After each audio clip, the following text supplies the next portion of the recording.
I realise I have to sit up in it properly, otherwise it makes your belly look bigger. You know, And if you don't sit up. I know my legs are small anyway. Well, you got all your history on anyway, Dave, for And Old I've got and like, Birmingham sort boilers. of got half a Warwick Davis body. Yeah. Right. So how long have we known each other now, then, Dave? Oh, bloody hell, it's got to be over 20 years easily. Is it?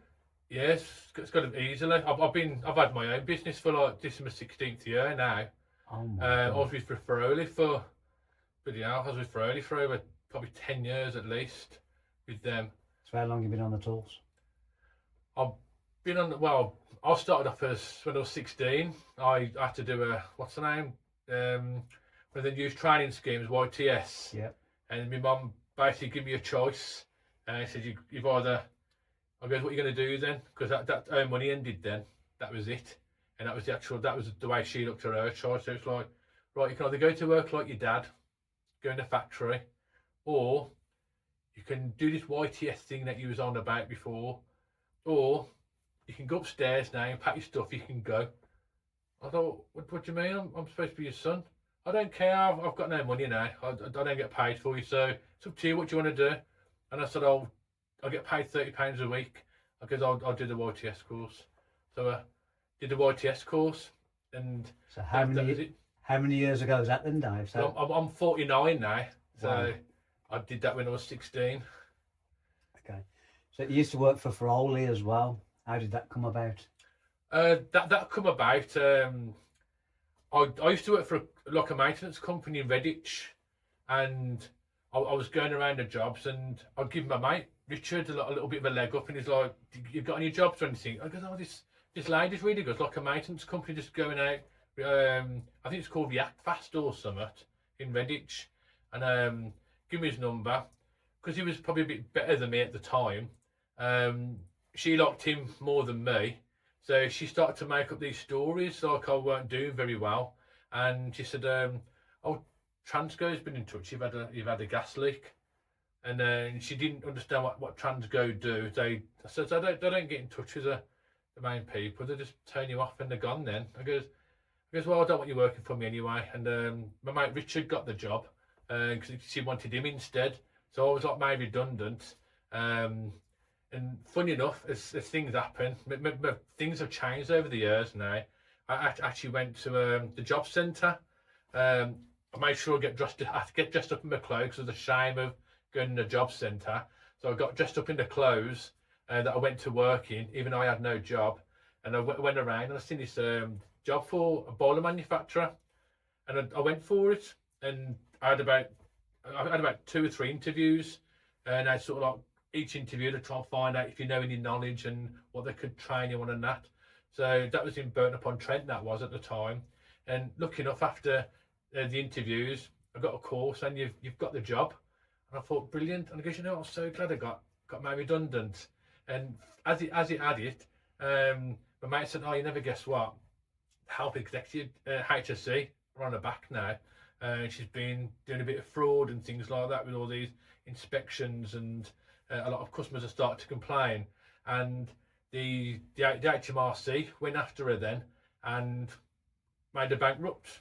And I thought, wow, that's I'm so glad I lost my job there. Got a job with Ferroli, got trained up. And the good thing with Ferroli, you could actually get on the phone.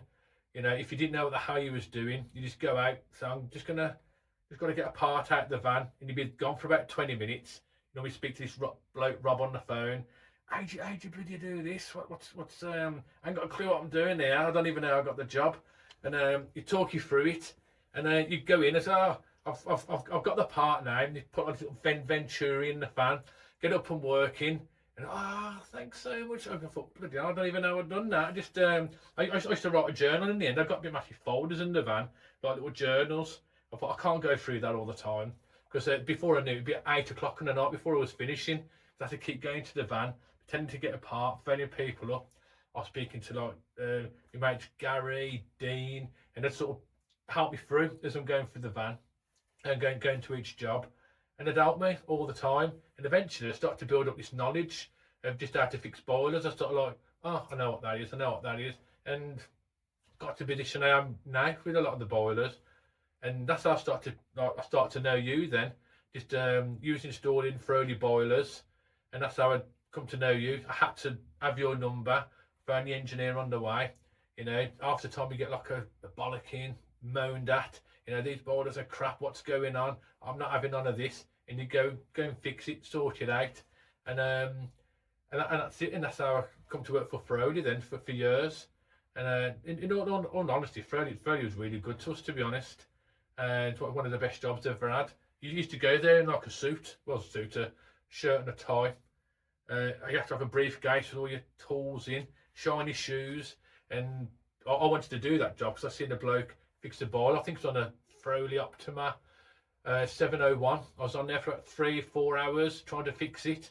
And I think it might have been Dean that actually come in to the property. And it was actually 15 minutes and he was gone. He goes, what did you do? Oh, well, I don't know, mate. And he went there with his briefcase and he was gone. And that's when I knew. I thought I'd love to do that. I guess he walked out the door like Jesus. And I guess I just thought, wow, that's amazing. So that's why I wanted to do that job, fix people's boilers for them. And that's why I still love the job now, to be honest, fixing boilers. And the good thing with boiler repairs, it keeps changing all the time. You know, so there's never like a Groundhog Day. You keep finding something new. Obviously, there's people on the internet now showing you how to do new things, new boilers out with new faults. And I've been learning I still learn now. Yeah, so that's how I come about Ferroli. What was work like working for a manufacturer? It was you felt like there was like different stages. You felt like you start from the YTS, then you're like an apprentice and a plumber's mate, and it felt like to me like you build up stages. And the top one for me is like the manufacturer, because that's what we think.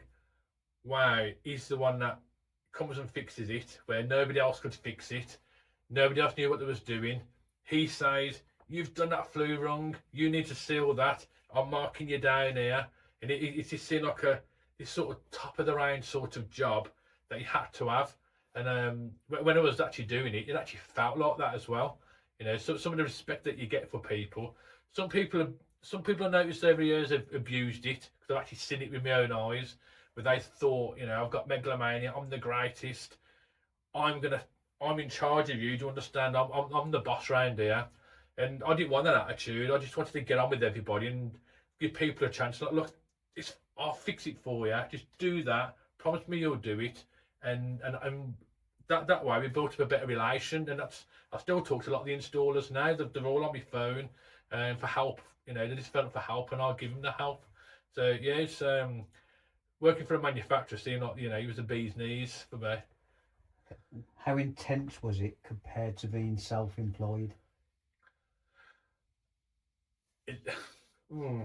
Self-employed is hard.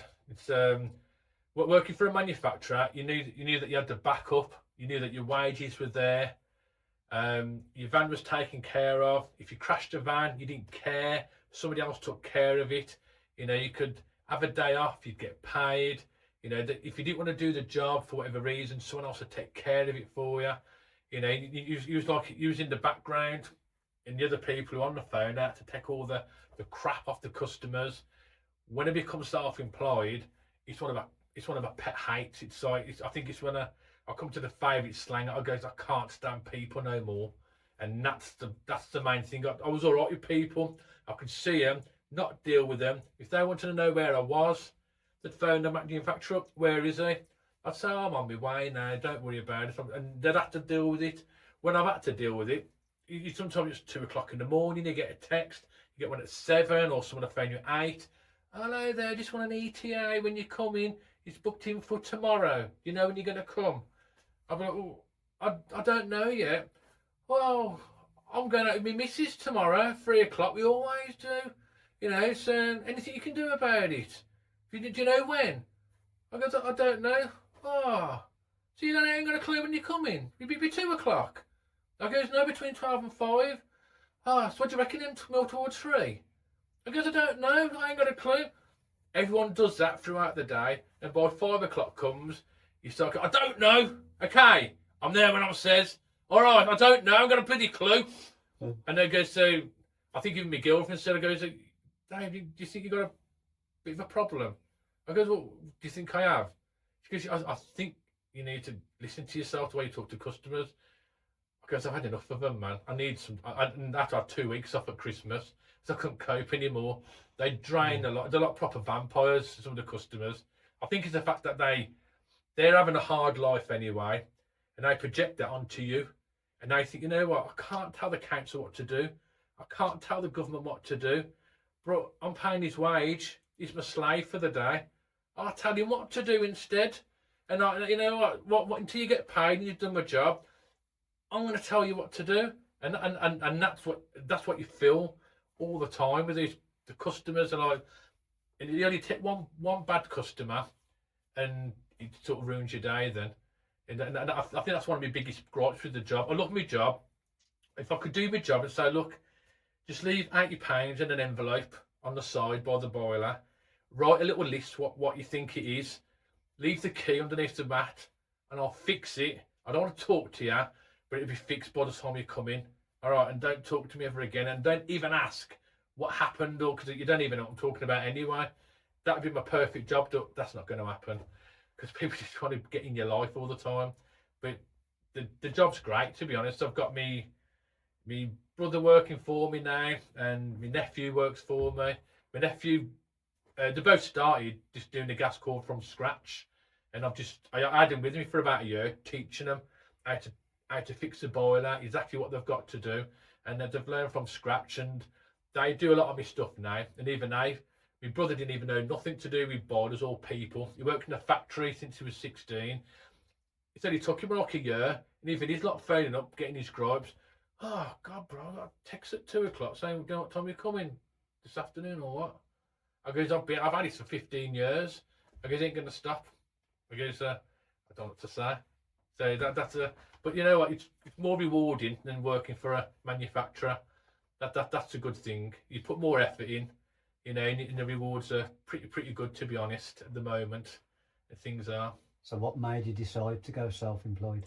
I was one of the first engineers to get made redundant because I was a little bit too outspoken, and I mean, some of it started off.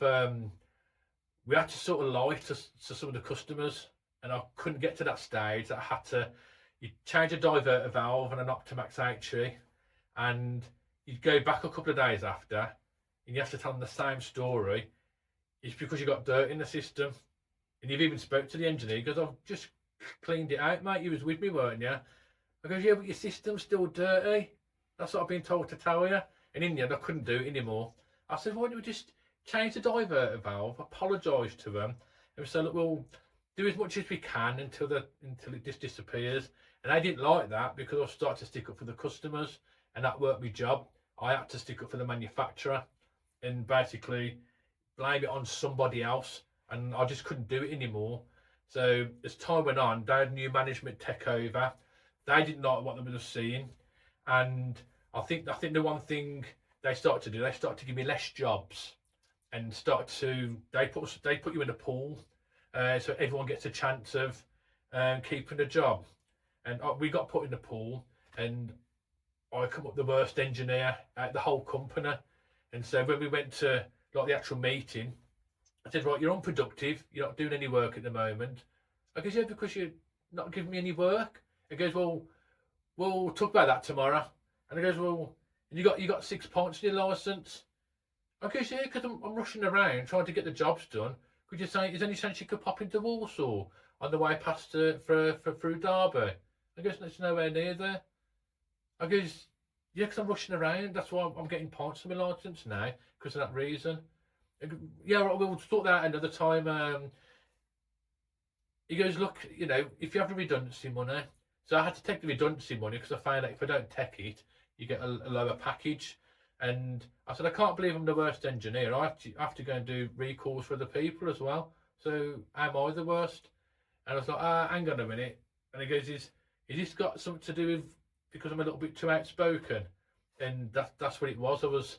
They didn't want me there. I just weren't a team player for the management. So they give me a package, which looking back now is the best thing that ever happened to me. They give me a package, and I think it was like something like £9,000 at the time. So I think in wages, I think I had about 6 or 7 months of bills that I could pay with that. And at the time we had like a proper. I think what was it? 2020. It was like we was having a proper meltdown in the country. You know, there's no jobs anywhere like that. So I was phoning up back here. I said, yeah, we'll get back to you. Nobody wanted to employ anybody at all. So in the end, I spoke to, I think his name's Phil Hughes, PB Plumbing and Heating. And he goes, "When you go work for yourself?" And I felt my legs, my kneecaps started shaking up and down.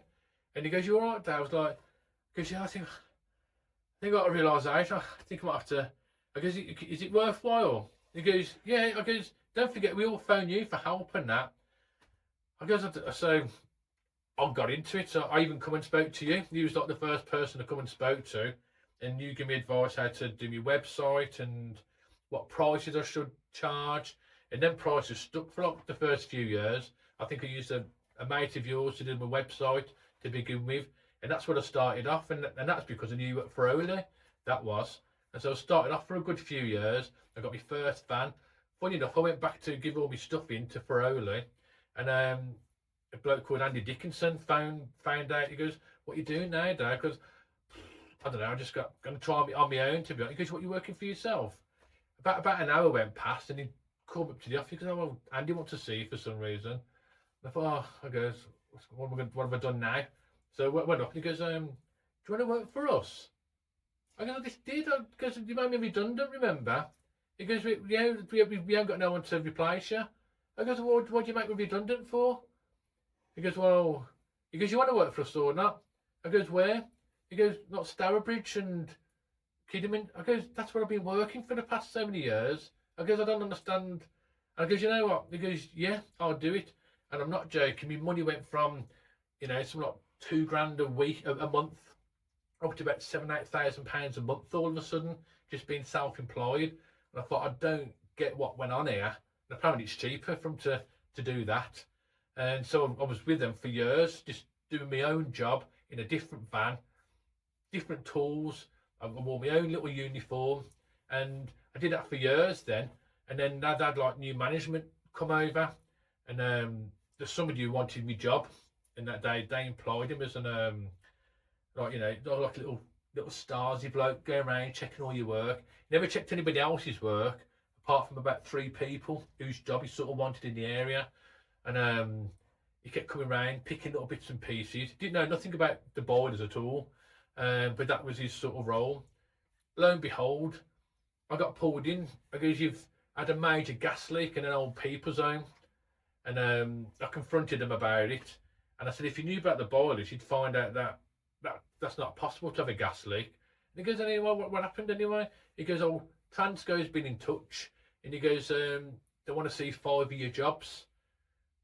And I goes, "No," I goes, "You're talking bullshit." I go, "That's not true." And he goes, "Anyway," I goes, "Forget about that." He goes, "You've got to go."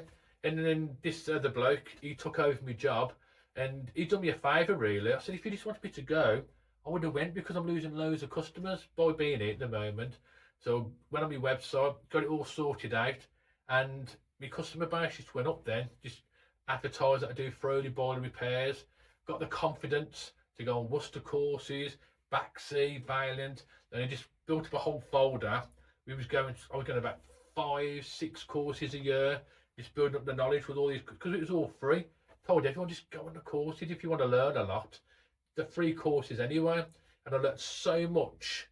Just to have one day off work, it's paid back so much money now. Like learning how to take a fan out of a Worcester, or how to service it, or do the actual fault finding on the Valiant, or how to set a Valiant boiler up.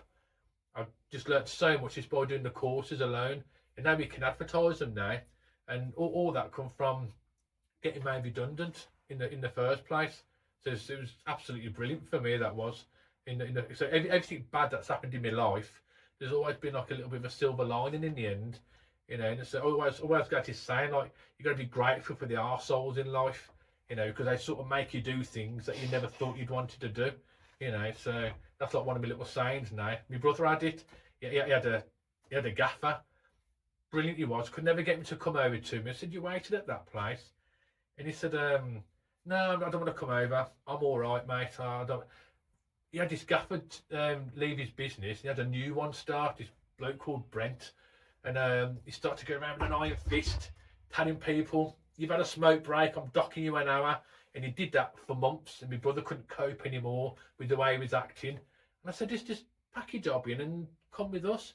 And eventually he did. He come to me, I said, "I can't cope there. I'm gonna kill the bloke." And he goes, "You know what?" I goes, "We'll have this conversation in a year's time. You've got to be grateful for the arseholes in life." I goes, "I've been asking you to come and work with me for years."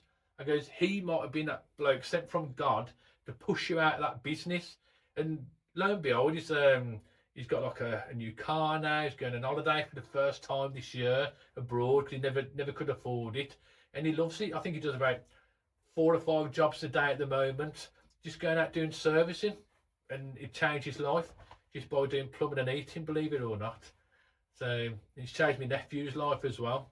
I think he's getting a house next year, you know, and that's changed his life, just putting that effort in. So fingers crossed, everything's going all right with us at the moment with the work. So the crossover from being employed to self-employed wasn't as scary as you thought it was going to be. It's that unknown territory. So it's like I was always scared to do it, because you sort of realise who your friends was when you've got no job. You know, you come up with all these biblical sayings, and you know, people are loyal to their own needs. And you're like, I know what that means now, because when I had nothing, everyone just disappeared. I said, "I've got no money, guys. Can I have some help?" And you're like, no, there's no one there. I think my brother lent me a bit of money, and he helped me, and I couldn't get no help at all from anybody. And that transition, I've always scared, but lucky enough, because we was that bad in 2020, I just had no choice in the end. I think that was 2010, wasn't it? Yeah, so it's I had no choice. And that transition, that's why I can give actually proper real advice to people when they actually ask. "I'm really scared. I don't know what's gonna." I goes, "Well, you're not gonna know, are you? But you've got to try. You've got to weigh up the downside. What's the worst that can happen? And if that's all it is, just give it a chance, give it a go, and that's it. And if it don't work, then so be it. But if you lose thousands, you know, and you've gone into debt like 50 grand to build your business, and you don't even know what's going on out there, then I'd say, well, don't bother. You don't even know what you're doing. You haven't got a clue. But if it's like a small little price that you have to pay, that you have to buy a van, sell the van back. Don't worry about it. Start all over again." But to be honest, all the choices that I've made, these little chances, they've actually worked out really good.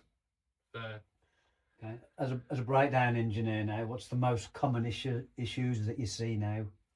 the most common issues I always see, I mean, I do all the brands of boilers. So if I went for each brand, if Ferroli, they seem to have a lot of sort of gas valve issues. Worcester, they have a lot of block condenses, a lot of gas valve related problems, ignition type of problems. On the older boilers, they'll have certain leaks, block plate heat exchangers.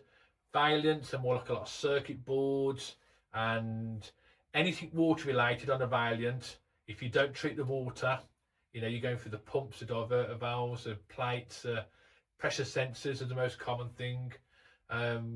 Ideals, you know, you go through a lot of ideals are pretty good, if I'm being honest. You probably go through electrodes, block condenses. At the most easiest faults are probably the new ideals.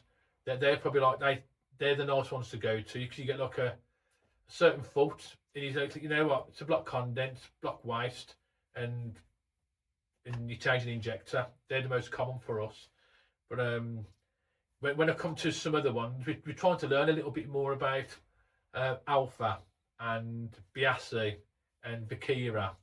They're the sort of boilers that just give me a little bit of my stomach drops as soon as somebody says it. You know, like, "You're still there? You're still there?" Yeah. I'm trying to look for an excuse to get out of the bloody boiler repair, so I don't really want to do it.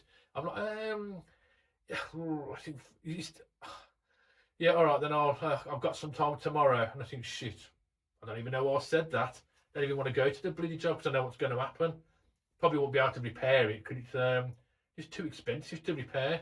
But I've been doing an alpha boiler. I think I had to go twice and I had to leave with nothing in the end because just the parts are just too expensive. I think they've got one lot fault code and it covers like 10 possible things, and because the parts are just way too expensive, can't afford to keep stuff on the van, and you can't go backwards and forwards over and over again. So we've had to learn to maybe keep a few things on the van. So Are the breakdowns any harder today than they used to be, or is it the customers that may have changed? the customers have changed for me. You'll get customers that will chase you until you get to the job. So you're already under pressure already for no reason at all. Especially when you're standing up there between 12 and 5, you're already on the phone for 1. So that customer's already put pressure on you. You think, I don't even want to go and see your boiler anyway at the moment.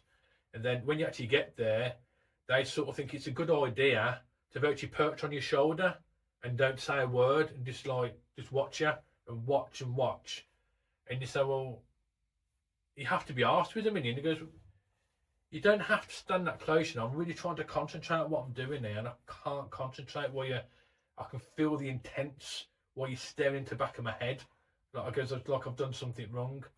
And they're not interested. They think you're going to be ripped off. You know, that they want to see what you're doing because there's no trust there. And in the end, a couple of times I've had to pack my tools up and say, I can't do your boiler. You know, you shouldn't phone me if you don't trust me. And I've actually just a few times I've actually just gone. And you get some customers who watch you and say, oh, you don't want if I watch, do you? I goes, no. I goes, how long have you been doing your job? And it's all relaxed and they just want to have a chat, not about the boiler, but they'll chat about anything. You know, you've been on holiday lately, then everything's just all relaxed then, and you just talk through it, and you like talking over your shoulder, but you just pick up just by human nature alone that just some people, you know what, there's going to be some trouble here. You know, and as soon as you're finished, it's like, can you do me a better deal on that? Because, give me a better deal. And people do think they've got this right to barter with you. The prices are on the internet, you've told them the price up front, and now they want to have a barter with you. So, but years ago, I think because people had a little bit more money, a little bit more freely, and they didn't mind spending on things, they just spent the money because it was a bit more honest. If I'm, you know, it was more honest years ago. Nowadays, I think that's the state of the country for me personally. Everywhere you go, you can see a chocolate bar. It's gone from £1 to almost £2 in like a couple of years. You know, people come on the telly. It's because of Ofgem. That's why we've had to put up for all you, because we can't afford to give any more discounts. We've had to put it up. But then you find out British Gas have like earned £8 and £9 billion in profit, and you're like, I thought there was hard up. That's why we have to pay the extra money. And this goes on everywhere. And so people now, because we're in front of them, we're charging them some money. This is why they've got this like intent with you now. Like, we want to find out what you're doing, how long you're spending, because you ain't ripping me off. And they're doing it with the wrong people, unfortunately, because they can't go to these big companies and say, no, I'm not paying it, because I just take them to court and that's it. I can't do that. You know, I just have to accept the way these people are. So that's what people are like nowadays. Very, very on top, in your face, intent. And I've just noticed it's got worse over time. You know, it's they'll call you over the weekend and ask you what time you might be coming next week. You know, for some unknown reason. And it goes, well, it's going to snow next week, I think. Oh, you're still coming now? I don't know. I don't know if it's going to snow or not at the moment. I'll have to see. Oh.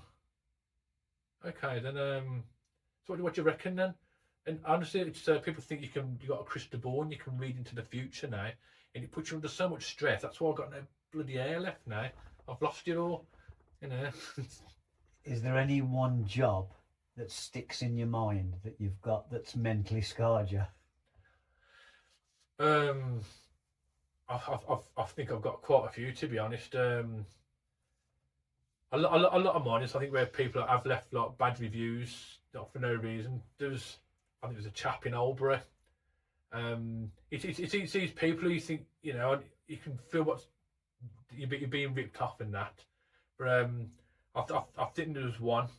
I think I went to his house, knocked on the door, didn't even bother phoning me before or anything like that. Knocked on the door, said, "Oh, it's working now." Because I'll go then. I goes, if I come in your house, I'll start charging. He goes, no, come in, come and check your board. He goes, if I come in your house, I'm gonna have to charge you, or I can go in the van. I can go to my next job. He offered me in to come into his house, and so he said, yeah, if you can have a look over. I goes, I'm not going to find much because your boiler's working. Well, I don't know what you. So he checked over his work, and he goes, yeah, my mate serviced it yesterday. He goes, oh, he never, because the condense trap was all blocked up. So I cleaned it all out for him, done all that. I looked at the board, so I can't find the fault for you. Anyway, so when it comes to actually paying, he goes, oh, you're going to charge me for that? I goes, I told you that at the door. And I said, you know what? I goes, forget it. I goes, I'm just going to go. So I actually went. He phoned me up on the way back home. He said, it's doing that fault again. You're still not fixed. I goes, you never even paid me. And then he was like, I'm in an hour. He goes, how much are you going to cost to actually repair it? So I worked it out, told him the price. He's like, yeah. I goes, why would you want me to come out if we just had an argument about that I ripped you off and all that as well? He doesn't even charge you. I guess we tried to. I go, but why would you want me to come to your house for? I don't understand. And then after that, I did go to his house, and I got my card machine and that ready. I had to cover off the bar on the floor, fixed it because I could see the fault. I think I changed the diverter valve motor on the Worcester. Charged him, and he goes, "I'm not paying." I goes, "I knew you was going to say that." I goes, "What are you doing that for?" I goes, "I don't know what you're up to." So in the end, I took the part off, put his old one back on, flung the cover on, went, and he was shouting outside, "I'm going to get trading standards on you. You know, you've ripped me off." I goes, "What are you going to tell him? That some bloke come round and he didn't charge you any money?" And he ended up writing a big massive paragraph of his version of the story, and I left with nothing. And that was probably 10 years ago. That was, and it's still like fresh in my mind exactly what happened. You know, that same story. But you get a few of them like that, who try and really punish you. I don't know why they do it, to be honest. Did you leave a comment back on his review? I leave comments on everybody just so people can. That's one thing I will do. People leave a little bit of a bad review, they're not happy. I'll always leave a comment, and people can actually read it then, and they can make their own mind up what they actually think. Because when they read all our reviews, I think we've got about 210 reviews on there, and I think there's probably 5 bad reviews that people have put, and people even say, because just one of them people, when you read his other reviews, he's got bad reviews on there as well. He weren't happy with his meal, so he put a bad review. All his reviews are bad, and so that's why we make sure we always leave a review. We just comment back to him. Okay, what's the funniest breakdown you've ever been to? You must have a funny story. That's as long as it's not 9 o'clock yet, so if it's too hardcore, Dave, we'll have to leave it. Yeah, it is. It's a long time ago. I'm not going to tell that story because it was a long time ago. Okay. It was if my girlfriend ever watches this, it's way before, Okay. a long time before. And I was single anyway, so it's my husband was in the house upstairs as well. So yeah, you can make your own mind to forget if you Okay. about So that. yeah, we'll leave that where it is, and I think. I mean, part of the story was I went in her house and she had twerping going on all the time, and it happened to actually be a bird, and I had to get, and I was petrified of birds from a young age. When I tried to chase it around the house with a vacuum cleaner, because it was flapping everywhere. I was screaming the house down, and then when I actually went there, it was all chirping. I said, I don't do gas fires. I don't. I guess, well, if you're here now, could you actually do it? And took the gas fire off, and it brought all that back again. It bloody attacked me when it come out the bloody gas fire, and I was screaming all around the house.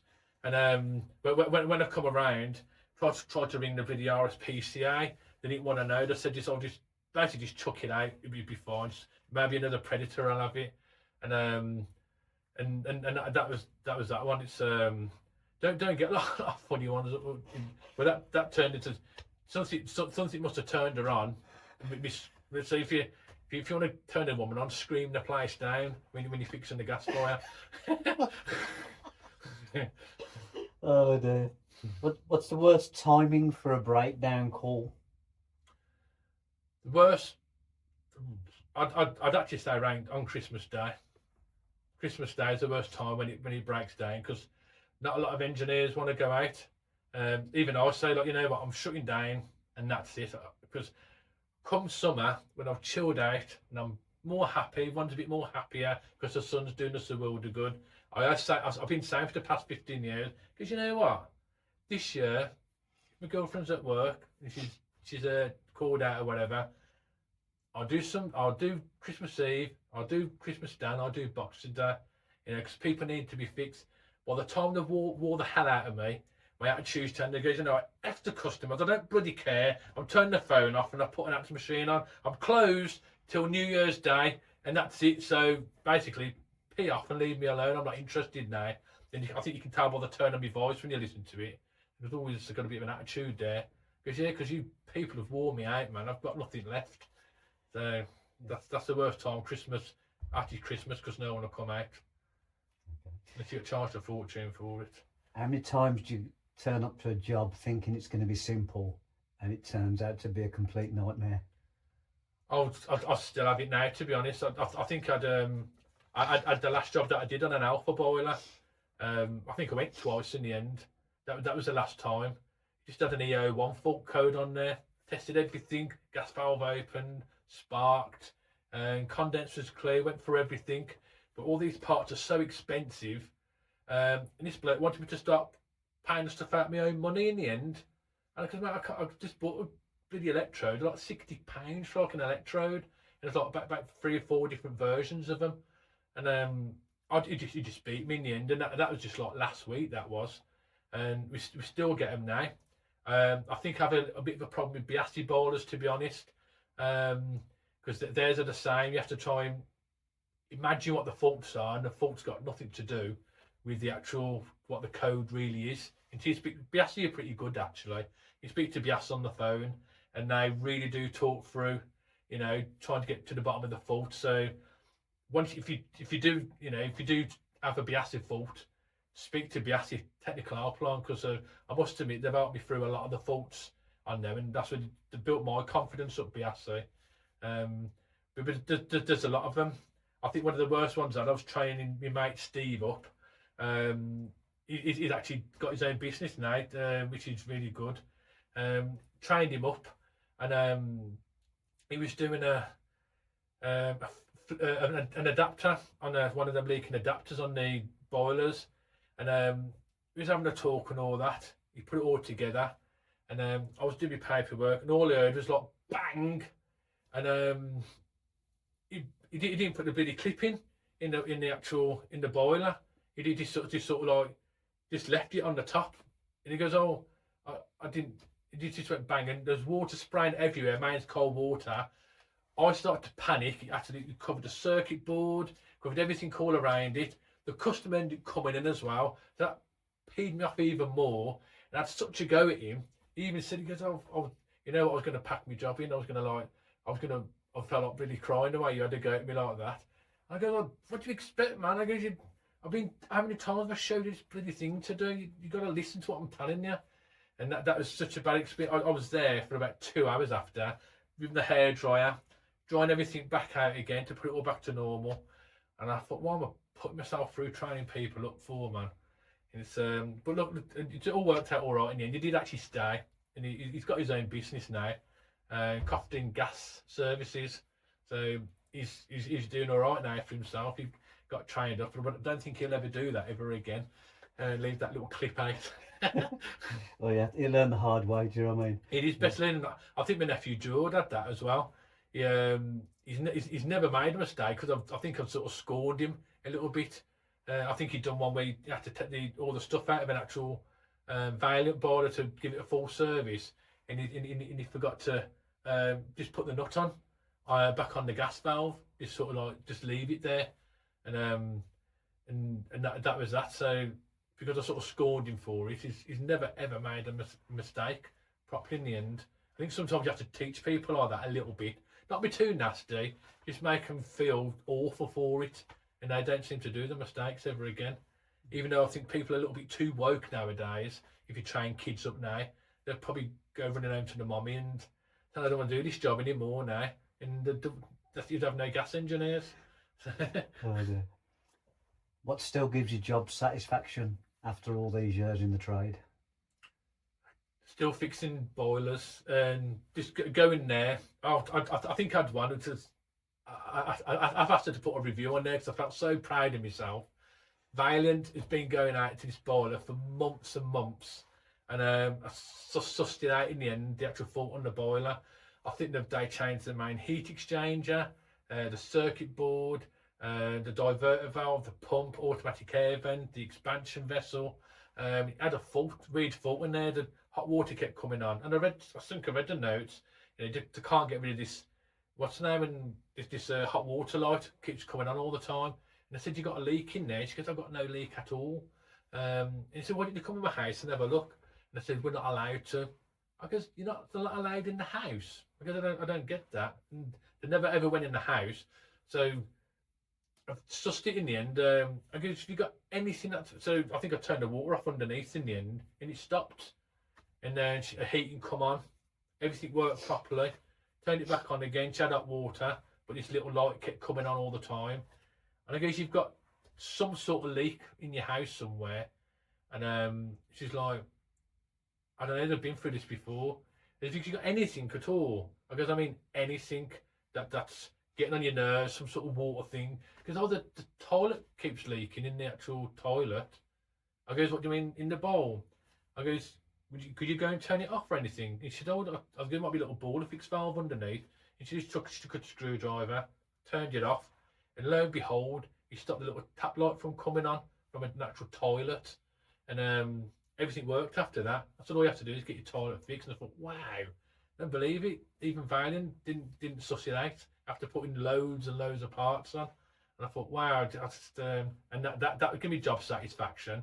And sussing something like that when the manufacturer's been there. You know, but like I said, people just suss faults out when I've been there, and you get someone and it makes you look about that small. You think, you know what, I'm supposed to be up here, you know, and the manufacturers can't even, you know, I couldn't even suss it out, and I'm the manufacturer, and you know, there's loads of faults that I couldn't suss out in the end. Some of them are very hard. Everything's electronic now.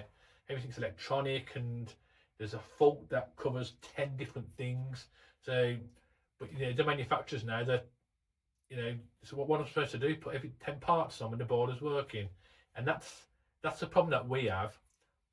When it's working, when people call you up, instead of cancelling you, they'll still call you up and say, well, you ever guess what, Dave? Been working ever since I found you. I go, well, what am I supposed to do? And you can't even, you feel awful getting the money out of them, because you say, I can't do nothing, can I? It's working. And then they phone up again. You go back out again, it's still working. And in the end, you just have to sort of half ignore the phone calls in the end. So, job satisfaction is when you fix a fault that nobody else could fix. That's the best job satisfaction for me. Okay, so what separates a proper breakdown engineer from an average one? Not knowledge. Actually, having the proper knowledge and doing it in a sort of logical, uniformed way from start to finish. Because we do this thing where a lot of engineers would leapfrog without realising what they've actually done. They'd go to a boiler, before they know it, they've skipped over 3 parts, and all along it was the first part. We'd go out to jobs where it was a gas fault, and because they didn't do it logically, so right, have you got any hot water, have you got any heating, have you got any leaks? And you know, you just go through a very basic process. A lot of people have come in, right, A01 fault, okay, red light, okay, right, do I change your gas valve? Oh, it's not that. So overheat stat, no, it's not. Circuit board. You go out and do your way of doing it.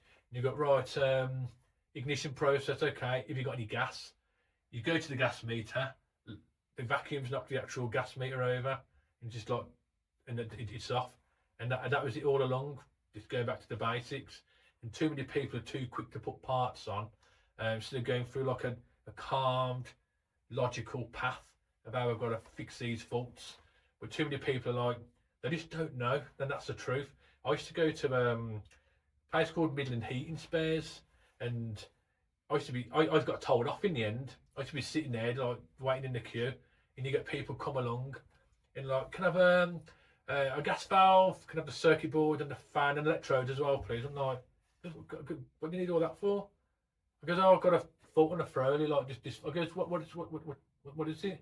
He goes, oh no, it's just you only have to. It's just that part. Is that what it's doing?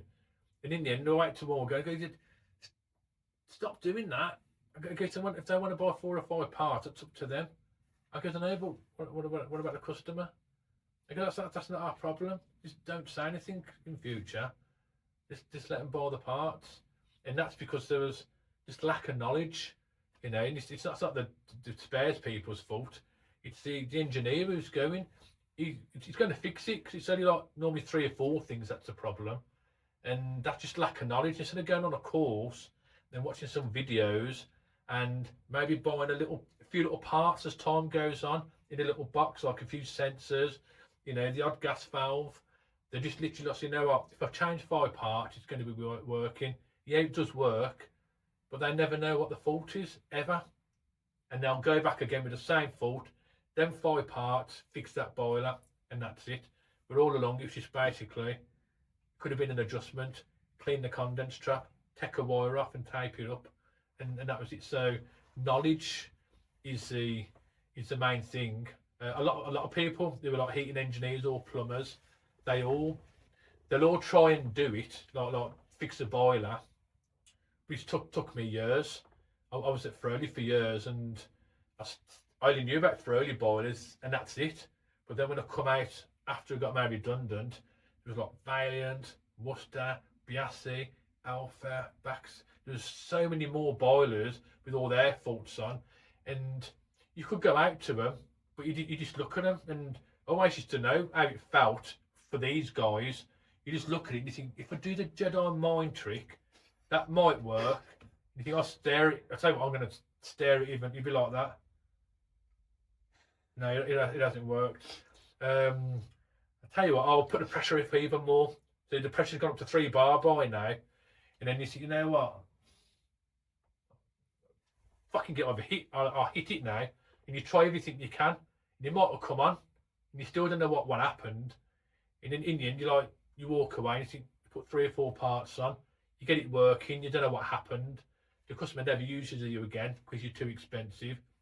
But when you go on the courses, you start to find out a little bit of a logical path. They'll give you some pamphlets, some parameter sheets.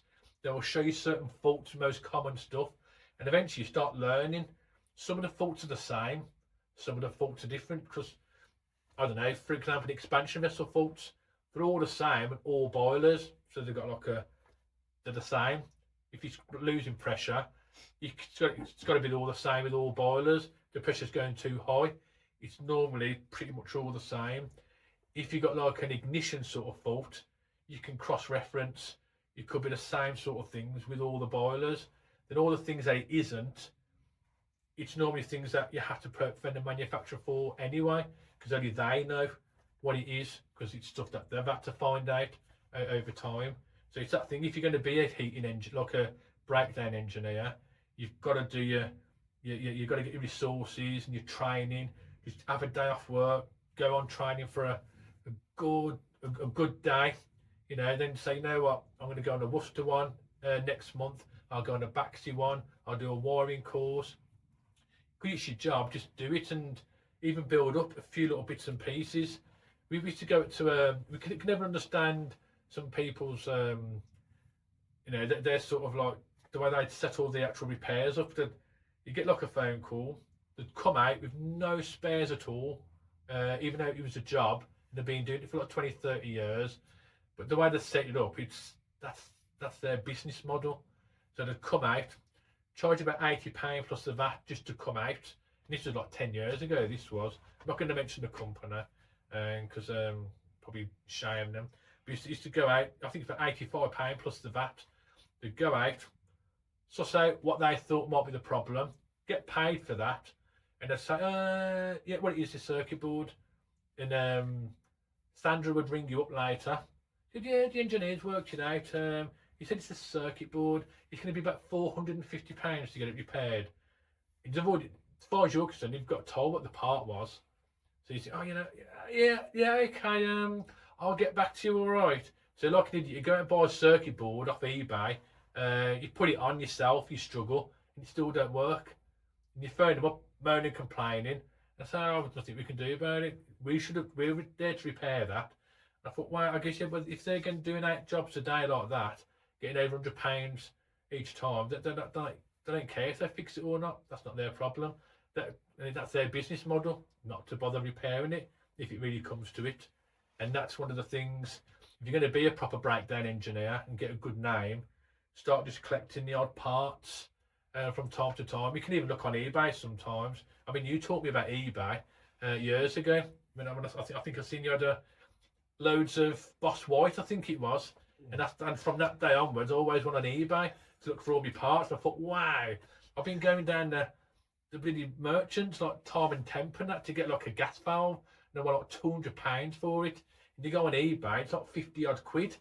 And you think, well, I could make a bit of profit and get it cheaper for the customer as well. So I've used eBay because of you, really. So yeah, it's not a lot of knowledge that you need, but you can build it up.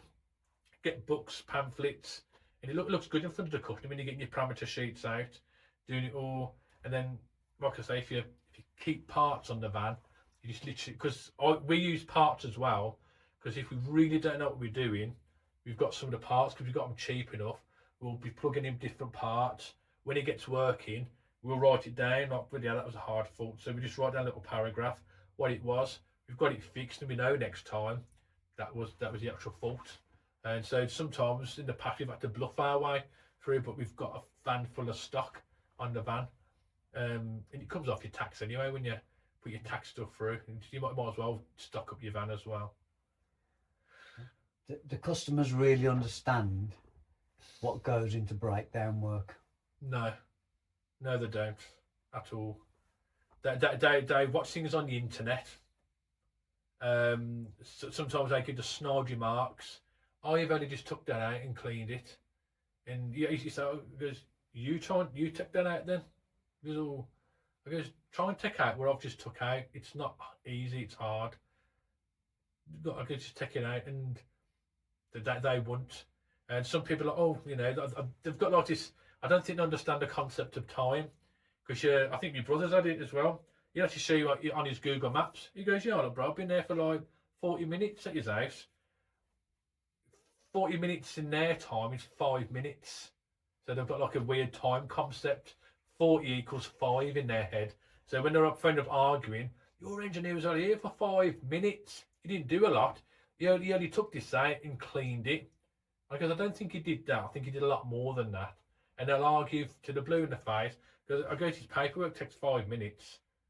And they haven't got a clue what goes into it. Because I think when you get better and better at it, you just make it look so easy. And we have been to people where they've tried to watch a video and we've gone out to them, and I've been out to boilers where I goes, what the hell have you done, mate? I goes, I don't want you being honest because I need to know where I stand here. I goes, is somebody come in and done this or what's going on? You know what, to be honest, mate, I watched some videos and I really thought I could actually do that. I goes, I just didn't realise how hard it was to fix the boiler. Because you made it look so easy online, and then you have to put all the stuff back on if you're willing to do it. So they haven't got a concept. It's like a lot of things. I watch things on TikTok at the moment, and I really do think I can do it because somebody else made it look easy for me. So I'll save the video. I'll never watch it ever again, but I'll save it just in case I might want to iron some shirts a certain way. So I'll keep the video. But I never do it, but I think I can do that. I can fold that piece of paper up like that and do it and fold up my shirts in the cupboard. But I know for a fact I can't. So, and that's what the customers are like. They ain't got a clue what they're doing. Some of the engineers that go out just make it look easy. There's a few online. You can watch them. I think some of them on Instagram, and you look at their sort of boilers, and they're all bent perfectly, they're all gleaming, and you look and you think, wow, that's immaculate. I've never seen anything like it. It's just perfect. You'll get people watching bend his pipe and all that, and the customers just wouldn't take consideration what effort's gone into just making that look so great. And I just think it's I don't know, I don't know, I don't think it's worth the money, and that's what a lot of the customers are like. If I'm being honest, they don't know how hard some of the jobs are. What advice would you give someone starting out as a breakdown engineer today? If I was, well, the advice I'd give, I'd go on the courses for free, because there's a lot of them, or some of them you pay like £50 and they give you money back if you turn up. So definitely go on to the main ones are around, which is like Valiant, Baxi, Worcester, Ideal. They're like the main ones to go on. And to be honest, if you go on like Baxi, you've sort of covered main really. You've covered, if you go on Ideal, you've covered all the Ideal ones as well. Yeah, it's probably them four or five brands. If you go onto them for definite, go on the courses. They're free anyway. So they're definitely worth going on. If they give you an upgraded course and they charge you for it, it's still worth going on just for that knowledge, because you've got all these books and folders and pamphlets. They'll show you the fault codes. They'll show you little tricks from the engineers, how they got the stuff out. And then I'd start investing in proper tools. Don't try and get around with what your dad's probably got left underneath the cupboard. Get some proper tools, like, you don't have to get like the top of the range screwdrivers and that, because they just go missing anyway. But you get some half decent screwdrivers, socket sets, Torx, adjustable spanners, a decent sort of carry box as well that isn't going to rot away and break. I'd definitely start writing a bit of a journal. So when you go to certain faults, you can actually write out your sort of what you did and what you didn't do. Watch things like YouTube, because YouTube's a vast of information now. Just little things. How do you clean a condense trap? How do you take that out? How do you clean an electrode? How do you test a circuit board? How do you use a multimeter? And it's like work in progress then. You think, I didn't know nothing last week, but now I've got a lot of tools, I've been on a few courses, and you build up bit by bit. And then use the manufacturer as well. Just when you find a manufacturer, just have your multimeter and your U-gauge and everything there handy. Do all the basics all the time, and literally phone the manufacturer up and ask, I'm a bit stuck on this board at the moment, this is what I've done. And they'll actually give you the answer in the end, and you just write it down for next time. And don't be, I phoned up the manufacturer, and I've been doing it for years now, and I've got no shame. Just pick it up, they tell me the fault within minutes. I'm like, right, I've got one in the van, put the part on, it works, and I'm gone. And that's it, and I write it down for next time. And I thought, wow, that caught me out. So yeah, that's how I'd start teaching new people to do breakdown stuff, and start getting a few little bits and pieces. You can get things cheap on eBay. So sometimes people are retired. You can actually start looking at what I don't know, they've probably passed away or retired, or they don't want to do it anymore. And you can have a look on their sort of sites, and they'll start selling loads of stuff, like a real useful stuff, like a Worcester fan, Valiant gas valves and things like that. And you can just get a few little bits and pieces, find the most common things that are going to break down. And because you don't need everything for a boiler, you just need the most common things, because they've all got something in them that break down, just like we have. We've all got our own DNA. Some people have heart problems, some people have kidney problems, and that's the same with boilers. Ferroli, they suffer with certain faults on the boiler. Worcester is exactly the same. Once you know these certain parts, you keep them in a box, and when you've used it, replace it. And that's the best thing. When you go and replace a part on the boiler, the customer sees you've got it, you place it, you get paid, order it again on eBay or wherever you're going to order it, and you're gone then, and that's it. And you get your review off them straight away if you can. But they're really stingy with reviews. They leave a review if it's bad, but you can't get one off them if it's a good review. It's just that's one of my little gripes. What's the biggest mistakes that you see young engineers making? They can't be bothered. They just they think they know it all already. They can't see the work in progress that you have to go through. I mean, when I started off, I had an attitude problem. I thought, you know what, the best thing to do is, I know what I'm doing. I've been at school and I've told teachers what to do, and I can tell my mum what to do, so I know everything that's going on. I've watched the BBC. I've listened to the Parliament, and I know what's going on in the world. So I had that attitude that I just knew everything. I soon learned that I didn't, and when I used to work for this company, PV Wall and Sons, as soon as I started to give a little bit of jib, they say, right, back in the yard. I'll be there for about 3 to 6 months, sorting the yard out, sweeping the floor, God knows how many times. And I learned eventually that if I just changed my attitude and tried. So I think my dad spoke to me and he goes, just try. He goes, pick his tools up for him, offer him his tool, ask him if he wants a cup of tea.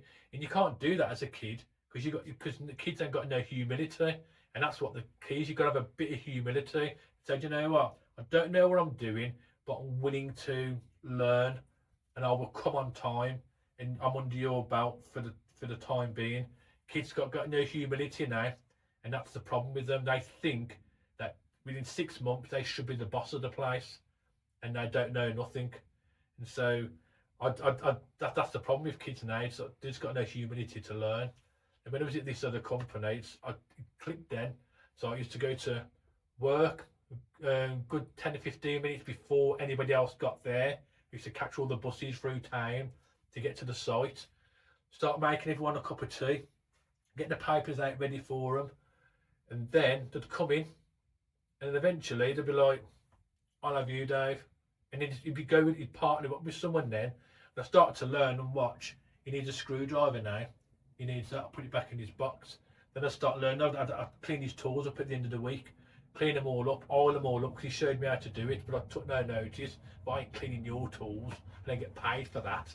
And that was my attitude problem. And then eventually, Pat, who unfortunately he's passed away now, what I used to mate with in the end, I found out he used to drive past the top of my house at the top of the road. Because of my attitude problem, he never wanted to give me a lift. But when I start to do things, have a bit of humility, he used to give me a lift anywhere I wanted to go, for the duration of when I worked at the place then. And so he taught me everything, and eventually I went with this bloke called Keith, and he's like the actual brains of this company. He started to teach me a lot more stuff to do with the boilers and how to suss stuff out and do things properly. And that's sort of modelled myself on in the end. This bloke called Keith, because he just a proper engineer. He was brilliant, he was. So I just got rid of my attitude, and I was just willing to learn. And I went off out of town then, worked away from home for doing Safeway supermarkets. Done that for years then, and I loved it. My money went up and everything. I put loads of weight on because I just lived on cheeseburgers. And you could buy like 10 cheeseburgers for like £5 back then. And just used to eat cheeseburgers every night, and I put loads of weight on. It was brilliant. But yeah, humility, that's the problem with kids now. They just don't want to give in. Okay. What lesson does breakdown work teach you about life? It's everything has to. There's like a path that you have to do. It's all a lot logical. You know, it's there's like a way you have to start to find the fault. It's like with life, and if you keep pushing at it, some good comes out in the end. If you sort of keep your attitude a little bit calm and just push yourself through it, and that's what like life is sometimes. It's like this. I have that many bad things happen. I've had my van broken into and things like that. But eventually, if you push through it and you think, you know what, I can get organised, do things properly, and half of this stuff doesn't affect me in the end. But yeah, it's teaching me to be a little bit more relaxed and a bit more laid back about stuff, and I seem to get through things better then. Just like my attitude to life has changed. Been a breakdown engineer. I can't be too hot-headed with that. Would you choose that job again? Would you choose that work path if you had to start again? I would actually, because apart from putting up with customers, I do really actually enjoy it. I see people actually do it when um, you really push them and you make it sound more rosy. And I love my job because it's just circumstances that we put under with the jobs now. People, everyone's under pressure with what's going on in the world at the moment. But the actual job, I've always loved the job. I don't like too much of a challenge. I love it when I pick the phone up and I think, I know what that is, and I know for a fact I'm going to go and earn some money, and it's got me to where I am now. I've managed to get my car, my van. I've gone on holidays. I've got my house and that, and that's all fixing people's boilers for them. So I would actually do that again. Or the thing what I wanted to do when I was a kid, which I couldn't do anyway, which was be an airplane pilot, like a fast jet pilot, from watching Top Gun years ago. Oh dear. So are you proud of the position you've worked yourself into? Yes, because it's no one's done it for me. I've had to do all on my own. I'm not really religious. I've probably got more religious over time. I've sort of a lot of things been a bit more Christian, if I'm being honest. But looking back, people say, "I know if it was because of God's done that for you." And this, I goes, no. If I put my faith into that, I goes, I won't believe in myself as much now. I goes, I've done this for me. It's because I've put the effort in and I've actually done this all on my own. I've actually done all the suffering. I've got all the consequences, and I've actually pushed myself to work harder, learn this trade, put me bloody nuts on the chopping block, and say, what, if it don't work, it's tough. But every chance I've actually took, I've actually reaped the benefits out of all this, all on my own, and no one's actually helped me at all. But I always, because of the position I've been put in the past, I always promise myself, if I ever come across anyone who needs help, I'll make sure I'll try and help them. That's what I helped my brother and my nephew and other people who needed help training.